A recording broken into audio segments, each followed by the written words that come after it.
Good evening, everyone. Welcome. It's a pleasure to have Dr. Sarah Roer with us here tonight. The lecture series that we are beginning tonight is Ancient Basariyain, Understanding and Developing Healthy Eating Attitudes Through the Lens of Judaism. And the specific class tonight is entitled The Effect of Genes and Childhood Adversity. Okay. Tonight, the title is Jews and Food. Understanding eating disorders in the context of Judaism, are they inherently connected? May I ask the question, is this for this evening or for the night? This is just for this evening. Just for this evening. Wow. Whatever we get through, we get through. Whatever we don't, we don't. Thank you so much, Rabbi. Thank you so much to RJC for inviting me to come speak and share and talk a little bit. When I usually speak about eating disorders, I usually like to turn it into a conversation. I'm just sharing a little bit of information. Microphone? Okay, one second.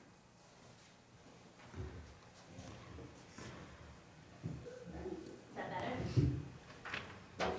better? Sharing a little bit of information that I've learned in the last couple of years, both in my private practice and in my research. So for those of you who don't know me personally, I'm a practicing psychologist in the city. I have a private practice where I treat primarily young women and adolescents who have eating disorders, but also a variety of other disorders and therapy needs. I'm also a psychologist in the Ramaz Upper School, and I spent the bulk of my years in graduate school and also after graduate school doing work in eating disorders. Both working at the St. Luke's Obesity Clinic and also at the Renfrew Center of New York, and working under and being mentored by people who have been doing this a lot longer than myself in the field. What we know about eating disorders is always in flux and it's always in change. And I think the reason why it's so important today, and in the Jewish community in general, is for a couple of reasons. The first reason is that it's an issue that everybody's talking about today. People are anecdotally thinking that there has been a rise in eating disorders, particularly in the Jewish community, and that has received a significant amount of press in the last few years. The Orthodox Union has paid a lot of attention to it. We've done a number of conferences kind of addressing this larger issue. There have been books written about it. There's been a large amount of research looking at the relationship between Judaism and eating disorders. And just in general, in the larger world, there's a larger discussion going on in terms of eating disorders on the one hand and obesity on the other, and trying to figure out how to maintain a healthy lifestyle. It's something that I think has always, most recently especially, been in the media and been in the news. So we're talking about it, whether it's about Bloomberg making changes with the soda that's available, the size of the soda that's available, or we're talking about it in terms of the media and models who have been banned as a result of being too underweight, which is two big things that have been in the media most recently. So those are things we're just thinking about always, and we're thinking about continually. So I think from that perspective, things that are occurring in the natural world are always occurring in the Jewish world as well. But again, the question is there something about Judaism, is there something about religion that makes us more susceptible to eating disorders or not?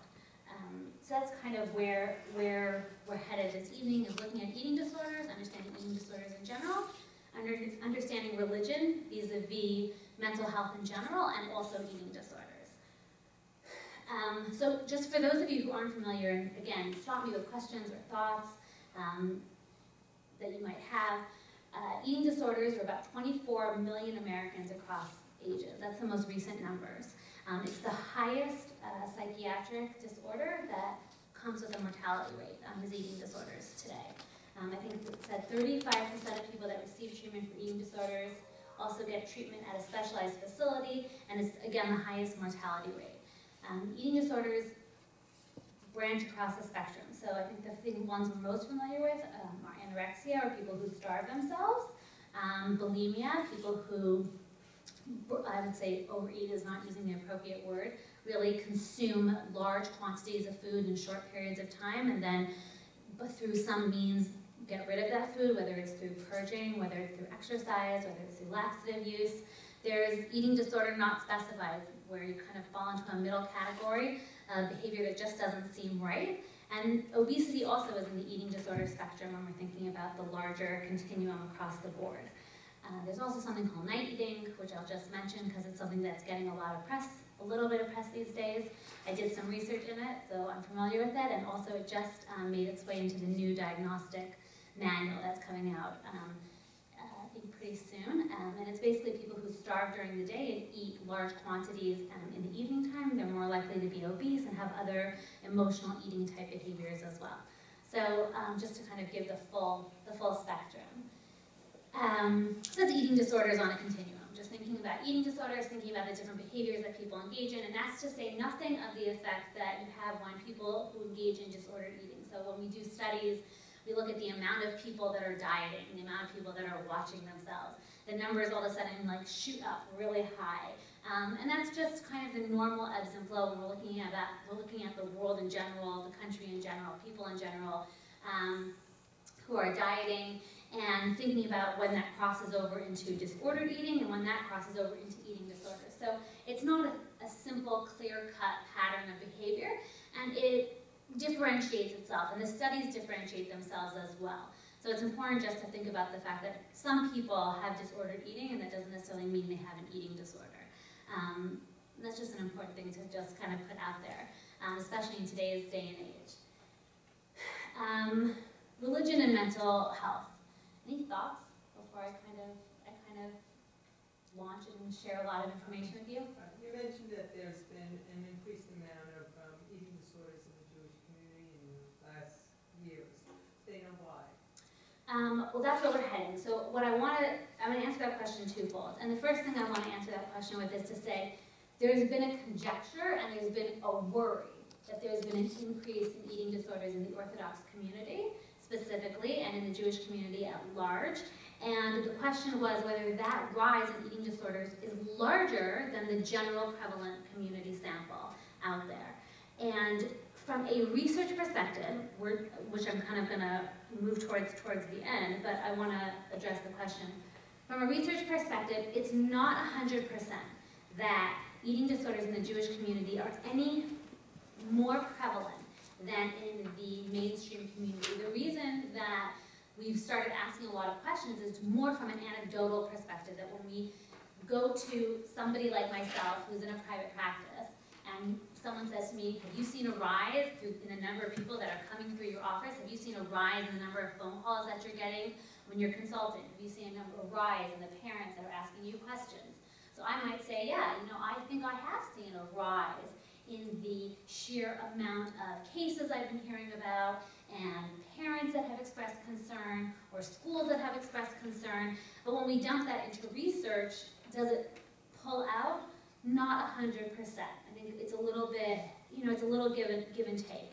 And that's, I think, a little bit where it gets a little bit murky and complicated, because in general, the question remains, and this is a complicated piece in general, and that's why I wanted to start with this idea of mental health and religion. We are striving to understand the role that religion and spirituality plays in mental health in general. Is it something that is helpful in how a person experiences their day-to-day life, or is it something that could indeed be used or manifested or enhance a type of maladaptive behavior like an eating disorder? So looking at religion through that lens and trying to understand what's the role that religion plays in people's lives and various disorders that they may present with.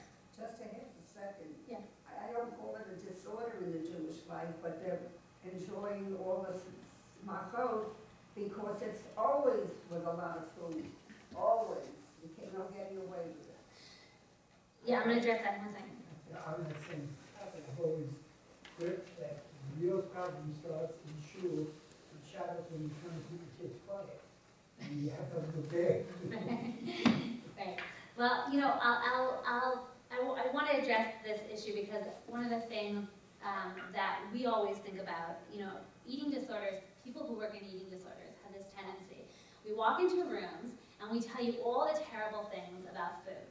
And it's terrible, because food is actually lovely and it's wonderful. And when I first started speaking, I caught myself doing this. I'd walk into a room and start telling everybody all the horrible things about eating too much or eating too little. And I realized we've lost something. We've lost something about the dialogue around food being a really wonderful part of our culture and a really wonderful part of who we are, both in the general world and also as a people.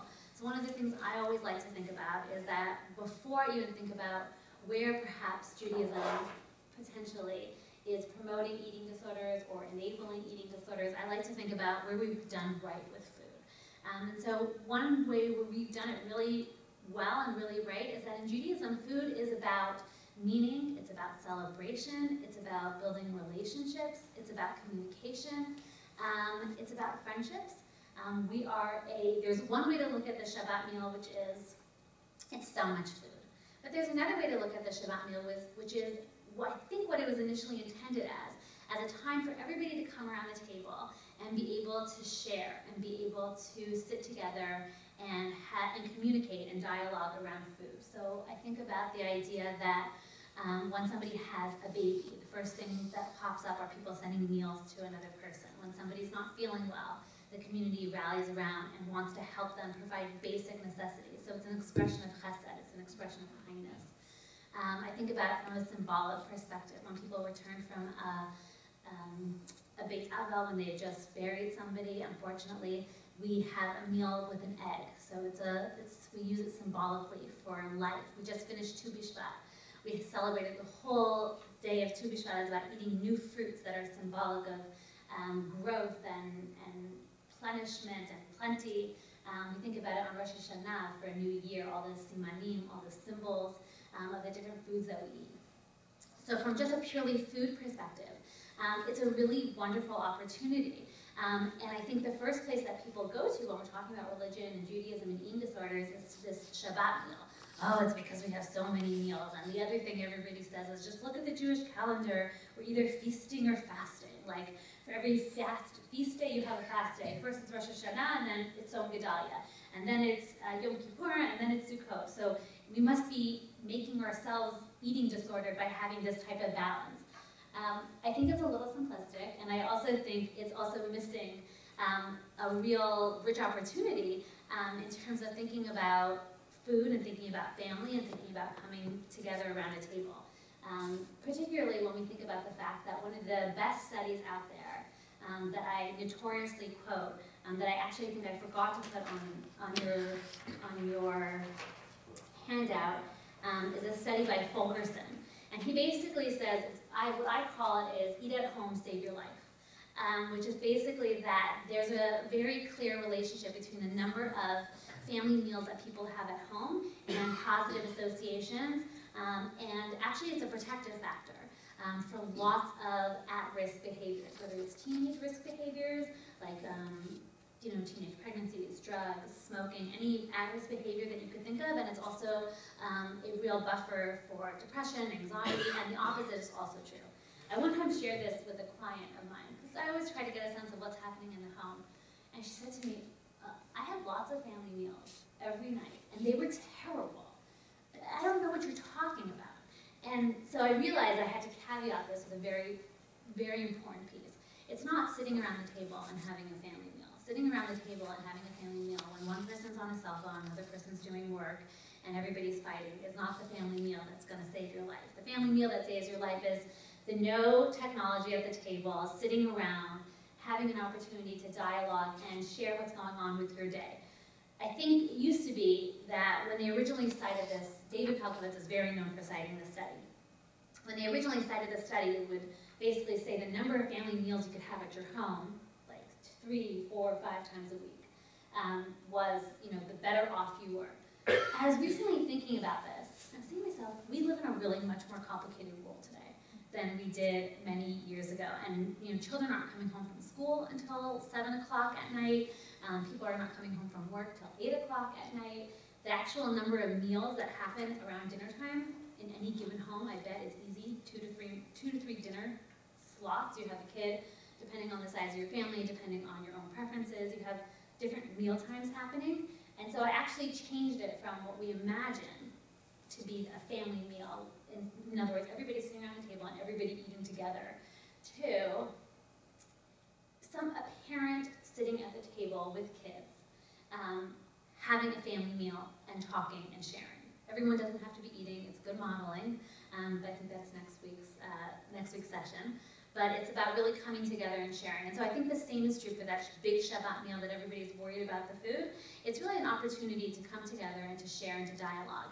And I actually think, piggybacking onto that, something that myself and other psychologists are recommending and thinking about that is making sure to have one family meal without guests. Having one family Shabbat meal that's just family. And using it as an opportunity to be together with your family. The weeks are so busy and the weeks are so hectic and crazy.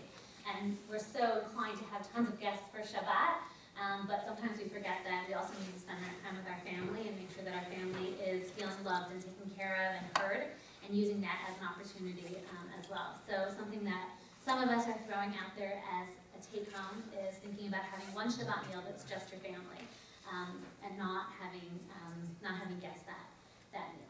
So I think that speaks a little bit to this idea of all the positive things that Judaism has when it comes to food, and all the rich opportunities that it provides for food. I just want to back up for 1 second and think about religion in general and mental health. So I looked up the 2012 Gallup poll. They do like a huge Gallup poll about how people are feeling about religion today in the United States. So maybe we'll take some guesses here. So they did a poll, and how important is religion in your own life? What do you think the percentage of people in America in 2012 thought? Very important? What percentage of people? Take any guess. Number. 75%. 30% what? 75%. 75%. You're the closest. Probably halfway mark. 58%. Yeah, 58%. Much higher than what we would think, right? Do you happen to be a member of a church or synagogue? What do you think? Yes or no? What was the percentage of people that said yes? 30%. A third. Okay. What'd you say? 30%. 30%? 59%. 59%. So see, we're being surprised. 59%. We've totally underestimated the country. Are a member of a church or synagogue, and do you or yourself happen to attend church or synagogue in the last 7 days or not? What do you think? 30%. There's a trend here, though. We're underestimating people. They're lying. Right, they're lying. 40%. 40% said they attend church or synagogue. But here's the bigger surprise. Because people experience religion in lots of different ways. Do you believe in God? How many percentage of the population said yes? 70? 50. 50? 92% of our country said that they believe in God. And when they asked if you believe in God or a universal spirit, 91% said they did. And 7% said no, 8% said no to the second question. I mean, that's remarkable. That is remarkable in terms of, first of all, it's just remarkable in terms of what we imagine the overall country, to be saying. It was interesting to look at the ebbs. It's actually fascinating if you ever want to look it up. You just type in Gallup, religion, and it's fascinating to look at all the questions, and they show all the years, and you look at the trends. I think there's interesting research to be done in terms of looking at what people were feeling about religion during 9/11, what people were thinking about religion in terms of the Depression, the recession, depression, when things were getting better. I was kind of wondering what the relationship was there. Did they break it up for Jews and Christians? They started breaking it down a little bit more. It was starting to, once you started doing that, it got a little bit watered down. Christianity was was the heart of it. People who felt really connected to God, and they asked questions like, do you believe in heaven, and do you believe in hell? I mean, really fascinating questions in terms of breaking down how people believe and people's belief system. I looked at it because one of the things we are talking about is, what's the role that religion or spirituality, okay, they're different things, play in people's lives from a mental health perspective. And one of the things that, we're paying more attention to, paying more attention to meditation, and paying more attention to mindfulness. Everybody's doing yoga these days. It's because, it's a very en vogue thing. I think part of this has to do with spirituality, mindfulness, And what they actually have seen is that there are real health benefits to having a religious spiritual lifestyle, that they find that people who have a religious spiritual experience, existence, have a deeper sense of meaning, have a larger sense of community, have a greater sense of purpose, their coping skills are better. Not necessarily for something like bipolar, but when we're talking about day-to-day life, depression, anxiety, just general coping skills, what we find is that people who have religion and spirituality in their lives seem to have a leg up on managing the day-to-day life issues that come up. And so I kind of wanted to take a little bit of a look at that and thinking about Judaism and eating disorders. The flip side, I mean, there's always a flip side, right? You kind of throw one side out and everybody walks away feeling really good. Yeah, the religion's like the thing that's going to save us all. The flip side to that is that, and this is where we kind of look at a distinction between religiosity and spirituality and religious behavior. Because the other side is a question of whether or not some religious behaviors have the ability to manifest or to present or to enable or to enhance certain types of, for example, OCD-like behaviors. That the rigidity of religion, especially if it's a religion that is involved with a lot of ritual, has the ability to really either pull for, if somebody had a natural tendency towards something like more obsessive-like behaviors, to pull for that, or to manifest itself in that, or to mask, to use religion and its ritual to mask those behaviors. So there's a lot of discussion today about this vis-a-vis mikvah, in terms of women who find the mikvah experience and the details of it to be very obsessive in nature, and so somebody who has a natural obsessive tendency and a certain paranoia around that can really pull for that, whether it's kashrut, thinking about food in terms of what we put in our body, what we don't put in our body. You can think about it in terms of, I mean, the scope is endless. We can think about it in terms of Shabbat. You can really think about anywhere where there's ritual, there is an opportunity for rigidity and personalities becoming attached to that. So I think it's a little bit of a double-edged sword, and I think what we're going to actually see is, what we actually will see in eating disorders is that it's a double-edged sword with eating disorders as well, in terms of the role that religion plays. And it's not a one-size-fits-all model. You know, different people, because of their own personalities and their own experiences and where they're coming from and their own relationship with religion, the eating disorder piece plays itself out much differently for some people than it does for other people. Oh, yeah. I just point out that there's a lot of, I'm a therapist that works in the field, but I feel like there's a lot of really negative, I know you're not getting to media yet, but in terms of publications in the Jewish world, I know that back in 2011, there was this surge of tons of articles that came out in the New York Times, Huffington Post, I forgot what the other one was, but just really about like the extremes of eating disorders. There was one article in particular, I think it was in Tablet recently, where this woman was 50 pounds. And I think that there's just like this tremendous, you know, kind of over-sensationalizing it in the Jewish world. And I think that it's important, like you just said, that there's a spectrum for people to realize that like there's not just like one cookie cutter mold when it comes to a Jewish woman experiencing this, that this is like so varied. There's not just one face when it comes to this problem. So I think that's just like important to. Right. You know, I'm gonna respond to it. I'm gonna play around with this sheet. So you know, give me a little latitude on this. Yeah. You know, one of the things that I think you're right, and that's kind of where I was coming from initially on this, is that you know there's so much energy. That all of a sudden, around 2010, 2011, there was just like a total surge, like eating disorders in the Jewish community. There was a video that came out. I mean, it was really intense, and it did get a lot of extreme publication, extreme press. I think over time, one of the things that we've been trying to parse out is how in reality based it is, and if it is in reality, then let's understand why. So, for example, there were two main studies done. One by Gluck and Galipter, and one by Latzer and Shinsky. Gluck and Galipter did their study in Brooklyn, and what they actually found was that there was no difference in eating disorder rates amongst the Orthodox Jewish community and the non-Orthodox and the mainstream community. And in fact, if anything, the religion was a protective factor. So they found that eating disorder symptomatology was lower amongst Orthodox young women. They sampled a pretty Haredi community, and they came up with a number of hypotheses that I'll look at in a second, some of them being tzniut, some of them being a disconnect from the thin ideal, but bottom line was that there was a protective factor. Similarly, Latzer and Chinsky also, in the 90s and 2000s, they also did a study. Their study was out of Israel, and they looked at religious Israeli girls compared to secular Israeli girls, and again, tried to piece out the difference in terms of, is this reality, or is it just a few big stories that hit the press and all of a sudden there's a whole to-do about it? And they too found that, in fact, religiosity was a protective factor. So what's the story? Weinberg, Sarah Weinberger Littman, actually recently moved to Riverdale. She was lovely. Are you familiar? I'm very good. Yeah. Yeah.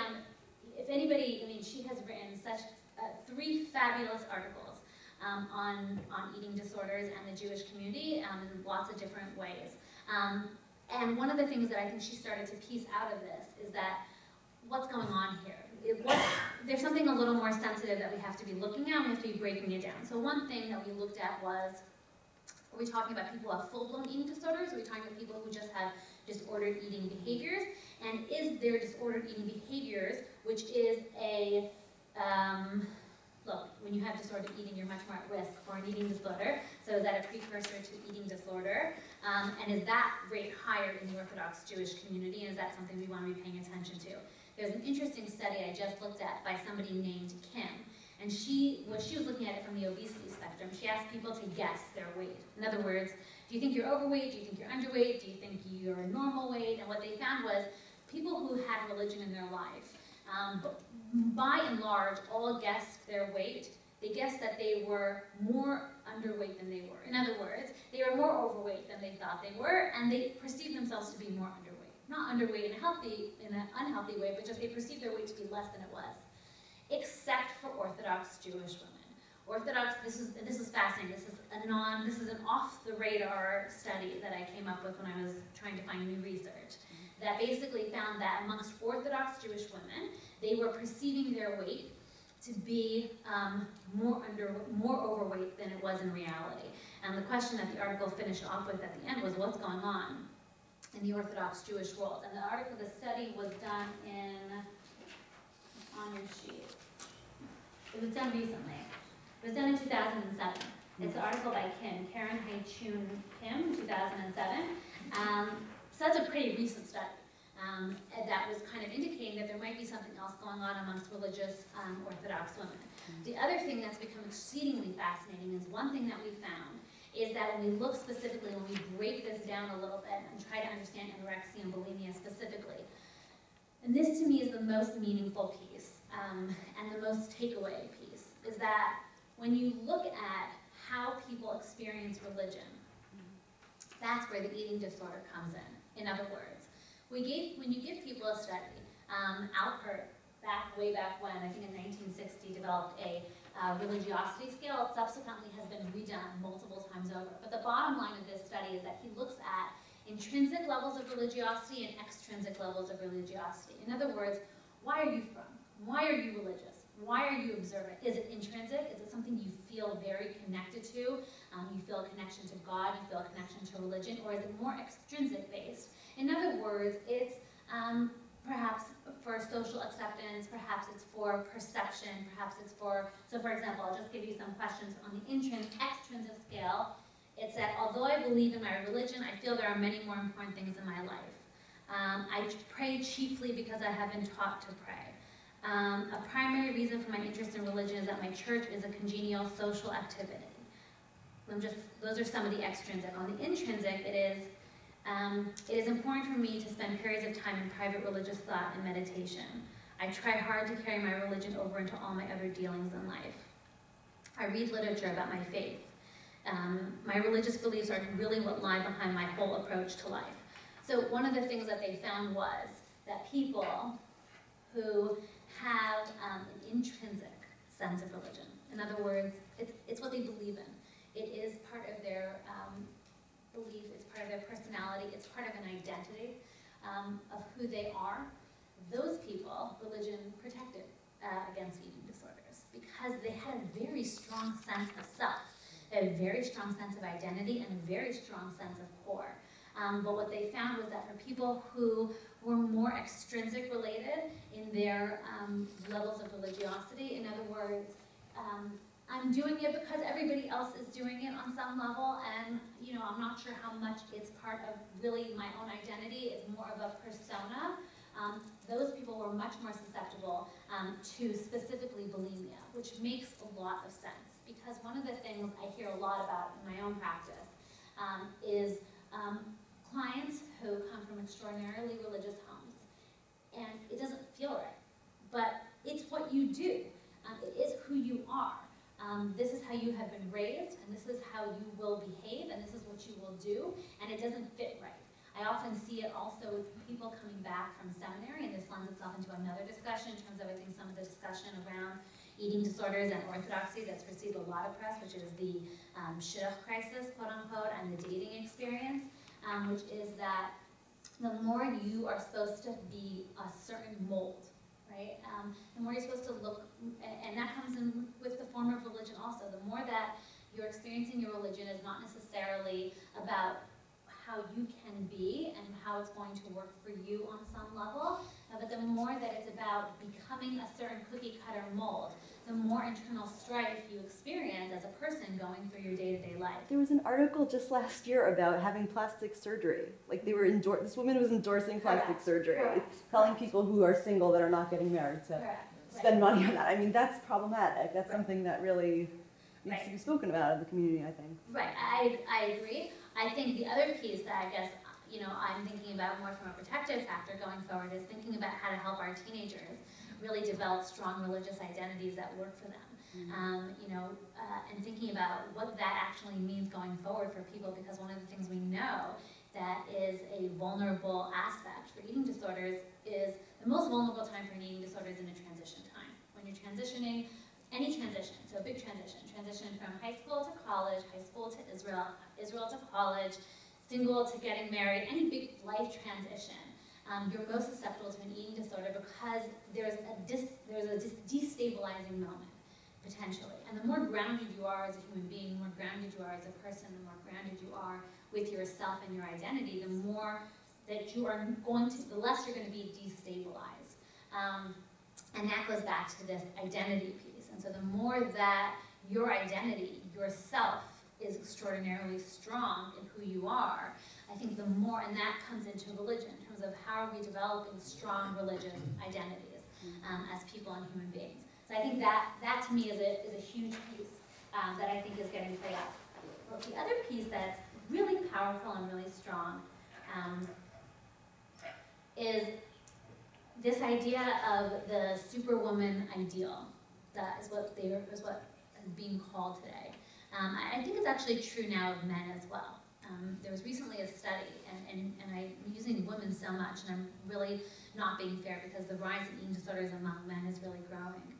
And there was a recent study, I think it was out of Harvard, that basically talked about how men's role in the family is drastically changed in today's day and age than it ever used to be. Men have responsibilities in the household, people are sharing overall, child rearing, work. The house is a much more divided place than it once was. Not completely, when they actually looked at the study, they still found that, same olds on some level, that women are still taking most responsibility for housekeeping, and at the same time men are saying, well, she's not telling me what to do. It was a very great article, and it was a great study. I think it's a must read for any, any couple will get a great read out of it.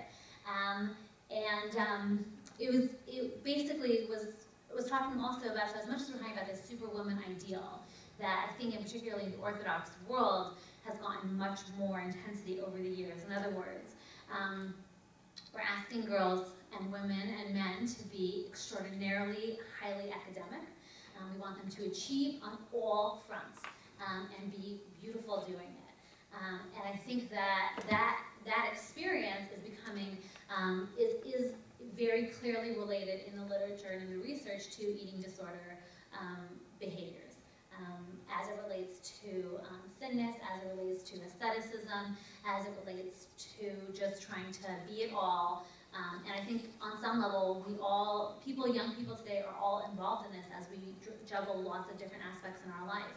And I think it's an important thing to be paying attention to because the ante is only getting higher and higher. It's not just about getting into college, it's about getting into an Ivy League college. It's not just about, the ante is rising. And with that, the super ideal is rising as well. And I think the other piece that ties into this, I think I'm not a fan of blaming all of this on the dating crisis. I think that there is a reality that pressures in the Orthodox world are rising in a way that is making young women struggle and young men struggle in a very profound way. And so I agree with the research on one level that I think it's anecdotal and we're not sure that it actually is true, but I think it's a moment to take a step back and say, even if it's not true, even if it's just anecdotal and really our numbers are not that much greater in our community than they are in the general community, I think it's a moment to take a step back and say, but what is going on that we too are creating a certain amount of susceptibility in our communities where we are quote unquote feeding the beast of eating disorders. And I think it's multi-pronged. I think it's what you're talking about in terms of plastic surgery, which is really talking about how you present yourself, and it's also picking up on a little bit of this rat race of getting married. So I recently was talking to a mother who was sharing this experience of pressure that her daughter literally landed off the plane a few months ago from Israel and very anxious and worried about getting her married and getting her into the scene, and the girl feeding off of that anxiety and trying to keep everybody less anxious and keep everybody a little bit calmer, but also really picking up on how much pressure there is. That basically it's about getting married fast and feeling like if you don't, you're going to get passed up, and that every person is competing with somebody else, and so you need to be, my mentor, Esther, one of my mentors who's been doing this a lot longer than me, who's really an expert in the field, Esther Altman, said to me today, she likes to compare it to getting into college. That in order to get into the Ivy League colleges, you've got to have all your ducks lined up, and you've got to be working really hard, the best you can be, to get into Ivy League colleges. And I think the shidduch situation on some level is exactly the same way. And being quote unquote thin, and the pressures that puts onto people is on some level falling into the same category in terms of something that's taking over, but on some level putting people a leg up. I was debating about whether or not to share this story, but I was talking about it with her today, and I was saying that there was, when I was dating, there was this one guy who was like, every person, if you talk to people, they always tell you there's like a few people when you're dating that's like the catch, the guy everybody wants to date. And I remember thinking that when I was dating, there was this one guy that was the catch. Everybody wanted to date him, but it was understood. He was good looking and an Ivy League college graduate, and then he was in graduate school, and everybody wanted to date this guy. But it was understood that he only dated the most beautiful of women. And you would even say, oh, do you think you could set me up with him? And they'd say, listen, no offense, but you're just not pretty enough. Like, you're just not. Like, he really just, it's not you, but like, he just goes for like size 2 girls, and like, it just is, like, look elsewhere. I was remarking about it recently because I realized that this person's still single. He's in his, I think, probably mid to late 30s, and he's still single. And I'm sure he'll get married, and I wish him well. But I think all those years, there were a lot of girls thinking that there was something wrong with them, and there was nothing wrong with them. There was something profoundly wrong with him. And I think that on some level speaks to a little bit what's going on in the world today, and in our own scene, and where are our voices telling our young women and to tell the young men to kind of get your head on straight and stay strong in who you are and develop a strong personality and become a strong sense of identity and sense of self.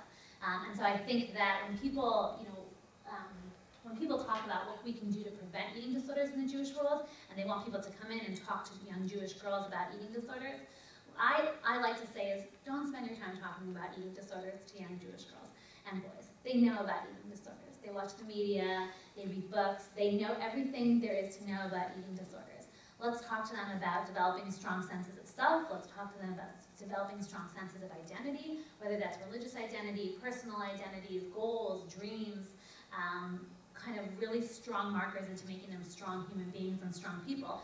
That's where the intervention is. That's where the real work is. Yeah. Sorry. No, go ahead. So, I mean, I've been speaking for 11 years in schools, this is what I do, but I spoke at a modern Orthodox day school to 7th grade girls last year, and the things, I just want to point out that the things that they were saying about their moms and their body image were somewhat troubling. So it's just like, that's another piece, obviously, I know you're going to address that like in the third session, Yeah. but like, you know, that the best role model can be in the home as well. Right. So that's why I actually changed that last week. Rabbi Ganak was very patient with me because I changed my titles last week because I was reviewing them and I realized that one of the biggest ones I was missing is body image, and one of the biggest populations that we're missing today is the fact that specifically in the Orthodox world, one of the things we are seeing a rise is a rise in eating disorders amongst women in their childbearing years or post-childbearing years in their 30s and 40s and 50s. Kind of a rise there. And therefore what the impact and influence that's having on these young girls and these young daughters.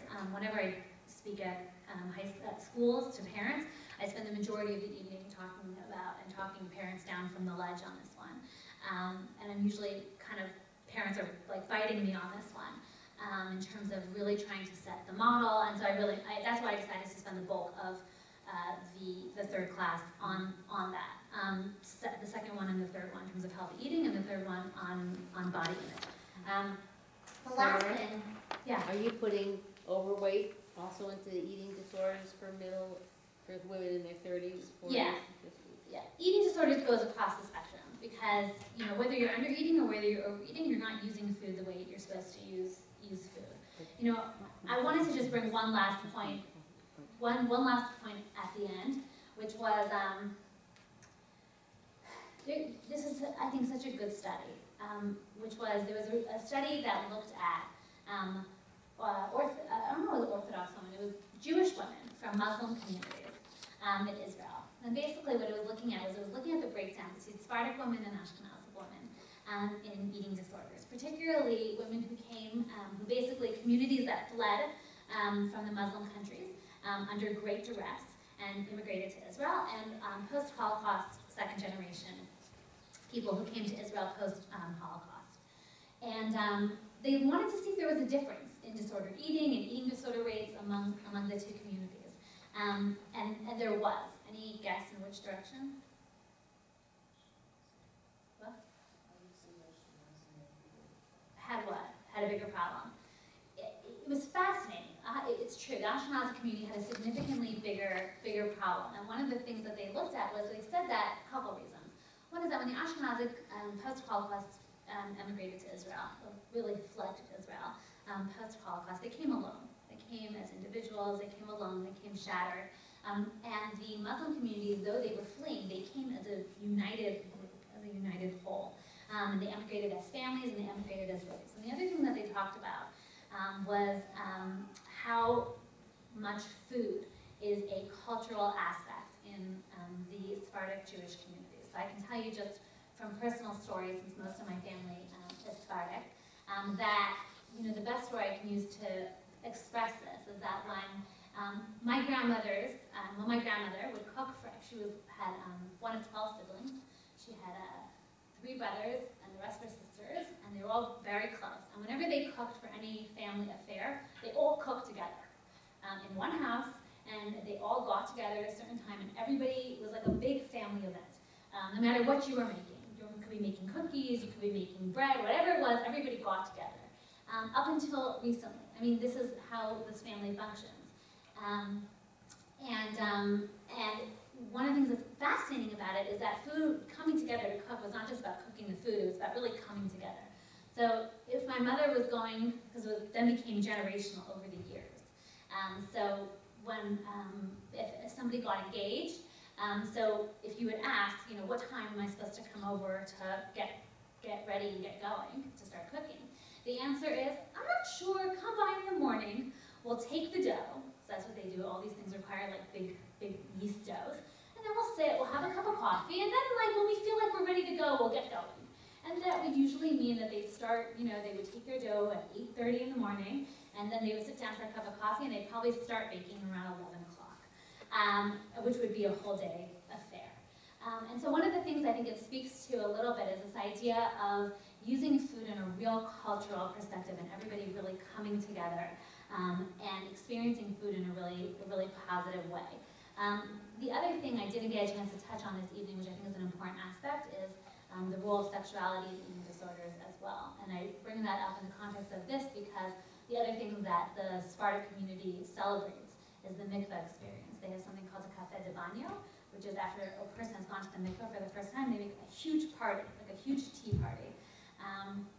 And I think that there's also a little bit of a difference in terms of that community and versus the Ashkenazi community.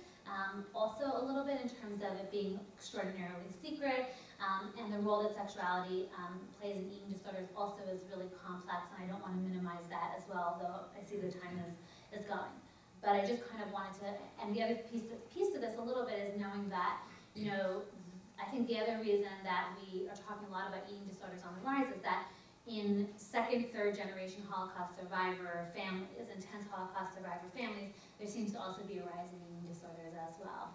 And so it's a question of whether or not it's a trauma history, whether or not it's a body type that puts people more at risk, was what somebody had suggested to me, who's very expert in the field as well, and really kind of thinking about it from lots of different perspectives. I just wanted to ask, in the study that you were citing about Sephardim and Ashkenazim coming to Israel, was the suggestion among the Ashkenazim that they were using food as solace because they were alone and they were kind of using it for comfort, or something? This was my question. He didn't wrap it up. He actually just commented about the Sephardic piece, and he actually didn't really explain why it was in terms of the Ashkenazi community. I subsequently today was discussing this with Esther Altman about what this is about, because I know that internally there's been a lot of discussion amongst eating disorder psychologists that there's a rise or just a noted higher incidence, I think is a better way of stating it, among second and third generation Holocaust survivor children and grandchildren in eating disorders. So there's a question of whether or not it's more long-term pathology as a result of the Holocaust, whether it's an internalized trauma, whether it's solace-based, whether it's emotional eating-based, whether there's also like a trauma in terms of having to finish all your food, not finish all your food, what's going on in the general household around food, that I think has the ability to kind of start to become a little bit pathological. And so as vis-a-vis food specifically. So I think that also becomes a complicated piece. Any other thoughts or comments? Yes. Are you seeing young boys? And if so, what generally are their issues? I am not, in my practice, I personally have not seen any young boys come through. I do know that there are young boys who are suffering with it. I think it's a little bit, I think it's harder because it's not in vogue to be a male with an eating disorder. It's much more stigmatized towards women. So as much as I think women suffer under the weight of eating disorders and having eating disorders, I think on some level men struggling with it are just as much. I think, that being said, one of the things that I think is attributing to male eating disorder in the general population, which usually is similar in the Jewish population as well, is the overall demand for male to be physique like women are to be physique. That is increasing. It's always been a thin ideal for women. It's becoming much more pronounced for men. And I also would make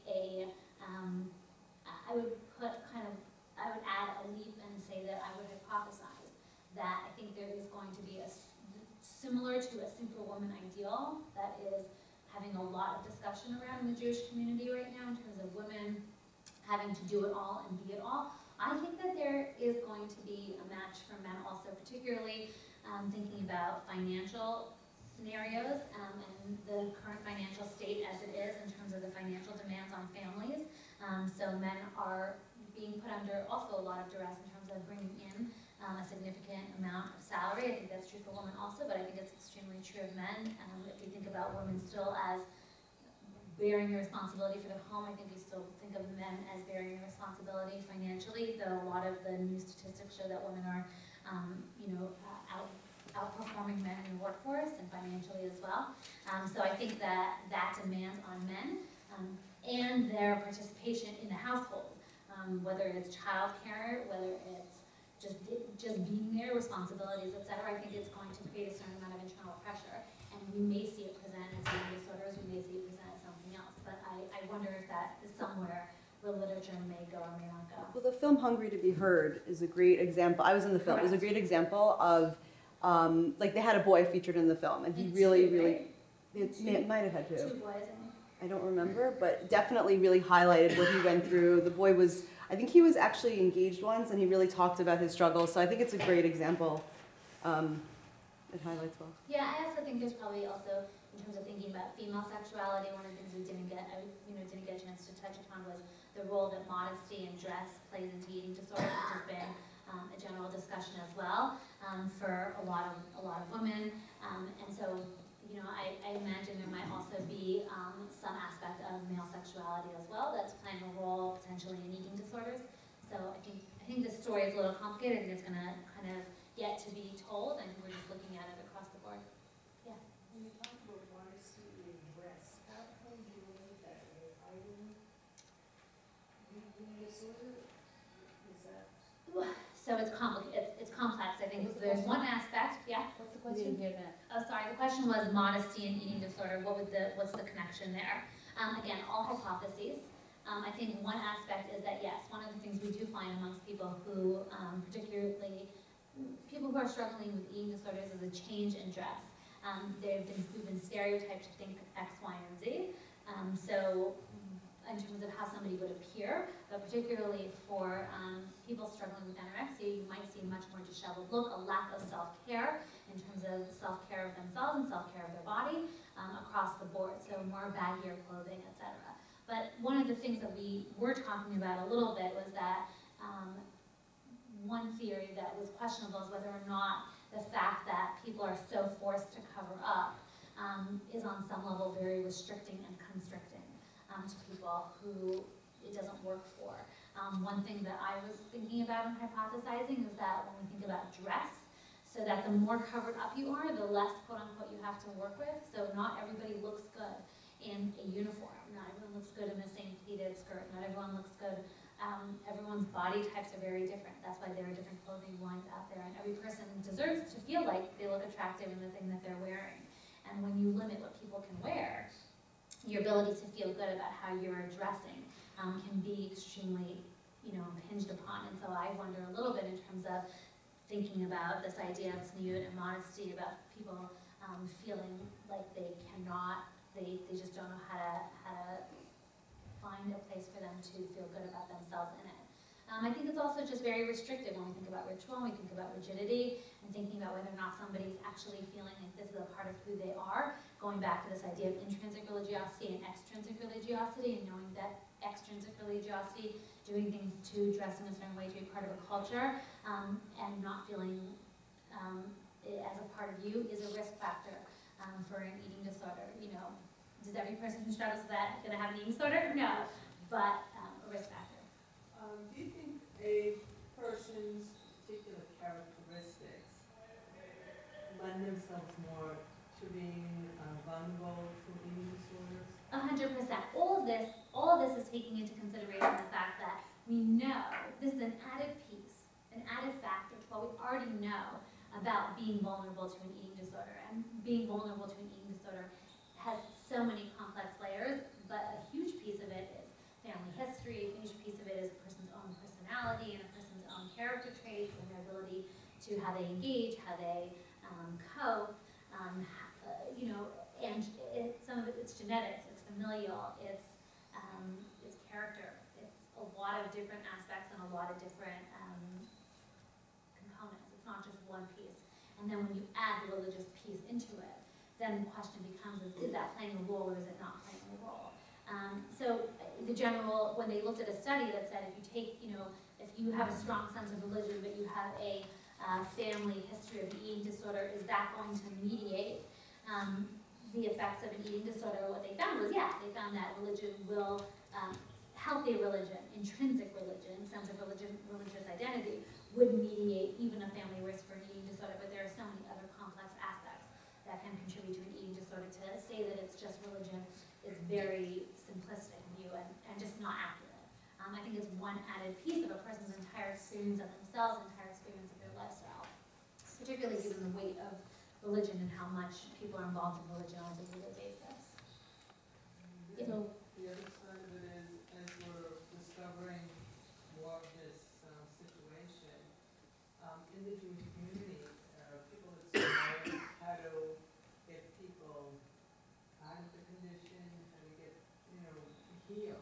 Is that being explored now? yes, absolutely. I think that one of the things that in general is what got us here is people really trying to, publicize eating disorders and where people can go for help and how to help. And I think, this is, you're raising a little point because we're not giving credit. I think in the last couple of years, the schools have really risen to the challenge. It's something that they're aware of, it's something that's on their radar. School psychologists are aware of it. Prevention programs, everybody is dying for prevention programs. Good prevention programs, and everybody's talking about what a good prevention program is. People are looking into doing groups. The OU has, at one point, a couple of years ago, tried to put together an eating disorder group. It's a little complicated, but I think that people are definitely thinking about it and working on it, and I think it's only going to get better, like anything. I think it gets better the more we talk about it and the more we think about it. Just two things. One is that I have a friend who has a 7-year-old who has an eating disorder.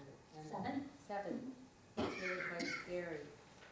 But the other is that one of the, I think, there is a rise in eating disorders, but one of the issues I think is, and I wonder this is separated out in the studies, is just the availability of food everywhere, which wasn't so in a previous generation. Maybe people would have had the same kind of eating disorders in a previous generation. It would have just been but I was wondering if actually styles of eating is factored into eating disorders, patterns of eating. Patterns of eating in terms of when, how much. Yeah, what do? You pick something off as you walk by, you, Right. go to the machine and you come out of a doctor's office and buy your, Right. whatever it's the availability, or do you go to the refrigerator when you have a moment of anxiety and so forth? Right, grazing, etc. Yeah. So the answer is yes. I mean, the short answer is yes. That's what I'm going to spend the bulk of next time talking about. But the answer is yes. How we eat, how we structure our households, the foods we provide on all spectrums make a difference. And that goes for having, no limits to you can have anything, anytime, anywhere, to you cannot have anything. And I think it's pretty consistent across the board when you talk to people who never they never had a stitch of candy in their house. I've heard horrific stories of those kids looking through garbage cans in shoals searching for lollipops because it's something that they're not allowed at home. And so that sets you on a pattern of real binge type behavior with foods, what's not allowed, what is allowed. I have a client to this day, she was never allowed junk food, quote unquote, in the house. And I mean, across the board, when she binges in front of the TV, which she was never allowed to do, with tons of food. It's just this thing that if I'm gonna be really bad, I'm just gonna be really bad across the board. And so I think it's also true in terms of creating a healthy environment around food in general. I just wanted to make a comment. I think you were asking about the connection between anorexia, an eating disorder, and tzniut and sexuality. And it seems to me that in many ways it's bound up with a kind of denial of the body. If you deny, you're trying to kind of minimize or deny that you have a body, that when you eat something you can actually see in your body whether you gain weight, that you've actually ingested something. And that wants to be hidden. And the idea that you have a body that is the essence of your sexuality. And that is something that you are not comfortable with in some way and you want to hide. And tzniut feeds right into that. Sometimes you see people, up to here and down to here, kind of, you could think that they're made up of a head and hands and feet. And I think that that there's a very deep connection among all of those things, and it manifests itself in various ways. 100%. But one thing we didn't get to that I was hoping at some point to get to was that the original origins of eating disorder actually come from Christian saints. These women who the asceticism, denying themselves. Some of it had to do with denying the physicality. Some of it had to do with avoidance of marriage. Some of it had to do with an inability to tolerate and experience their own bodies and their own sexuality. And what it basically turned into was this extreme form of asceticism that actually killed these women.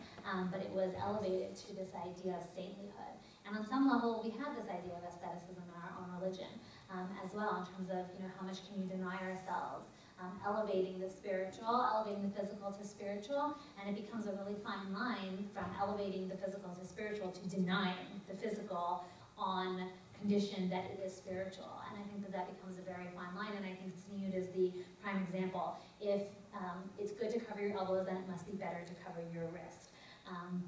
And if the body is something that is sexual, and if the body, and that is bad, and that is the most, exactly, the root of evil and the base of bad and sexuality, then it's good to cover up more of it. I mean, when you think about it, the first incident of sexuality in Tanakh is Adam and Chava, where we have food and sexuality. She ate from the and clothing. She ate from the tree, and they no longer have clothing, and they were embarrassed. And that is the beginning of a very powerful story that kind of pulls us all the way through. And we see it again and again in terms of, even in Tanakh, if we look through, we see a very dysfunctional relationship with food and sexuality a little bit across the board. It would be interesting to hear how you deal with patients around fast days. Fast days, Is that going to be something? Fast days is a nightmare, actually. Nobody looks forward to fast days more than my eating disorder clients, actually. I have clients who will, I have good relationships at this point with clients who will be very honest with me, and I'll say to them, let's talk about this fast day. And I have one client look at me and say, I am just counting down the days to this fast day so I can reset. I said, and that's why you're not going to fast this fast day. I have a rabbinic person on hand that I've always asked my questions to when it comes to fasting. But it's a very complicated question, and part of it has to do with this feeling, very godly, very powerful, particularly for anorexic clients, when you're fasting. And that's one of the things when it comes to the anorexia, there's a feeling of godliness, there's a feeling of powerfulness, this elevated. I have one client who will say to me, you don't understand, I have never felt as good as I did when I was some very low weight that you should never have been and eating 600 calories. You don't understand how powerful I felt, you don't understand how good I felt, how much energy I felt, and just feeling really the best she's ever felt, very godly, very holy, very superior, and so, and complicated from a sexual perspective as well, in terms of not being able to experience a person's body, not wanting to feel fat, not wanting to feel that you are a body, you are a person, you are a body, and all that entails. And so, that's where I kind of go back to this idea when we're thinking about, where does this leave us today?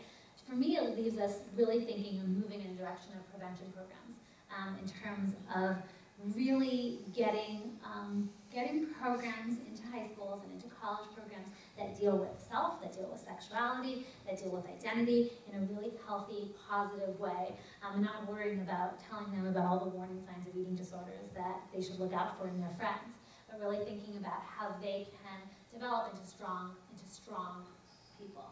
So I know we're at